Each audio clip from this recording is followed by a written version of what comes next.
নিয়োগ ফোরামে দুই দেশের মধ্যে চুক্তিগুলো স্বাক্ষরিত হয়।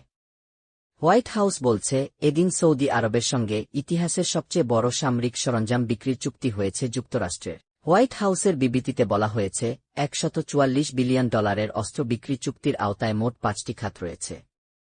সেগুলো হল বিমান বাহিনীর আধুনিকায়ন ও মহাকাশ সক্ষমতা, আকাশ ও ক্ষেপণাস্ত্র প্রতিরক্ষা ব্যবস্থা, সমুদ্র ও উপকূলীয় নিরাপত্তা, সীমান্ত নিরাপত্তা ও স্থলবাহিনীর আধুনিকায়ন এবং তথ্য ও যোগাযোগ ব্যবস্থা আধুনিকায়ন। হোয়াইট হাউসের বিবৃতিতে আরও বলা হয়, চুক্তির আওতায় সৌদি আরবের সশস্ত্র বাহিনীর সক্ষমতা বৃদ্ধির জন্য দেশটির সেনাদের প্রশিক্ষণের ব্যবস্থা করা হবে। এছাড়া সৌদি আরবের সামরিক শিক্ষা প্রতিষ্ঠান এবং সামরিক চিকিৎসা সেবার উন্নয়নে কাজ করা হবে। অস্ত্র চুক্তি ছাড়াও দুই দেশের মধ্যে কৃত্রিম বুদ্ধিমত্তা, গ্যাস, উড়োজাহাজ সহ বিভিন্ন বিষয়ে চুক্তি হয়েছে। চুক্তি স্বাক্ষরের পর মোহাম্মদ বিন সালমানকে অসাধারণ একজন মানুষ অভিহিত করেন ডোনাল্ড ট্রাম্প। তিনি বলেন, সৌদি আরব একটি চমৎকার জায়গা।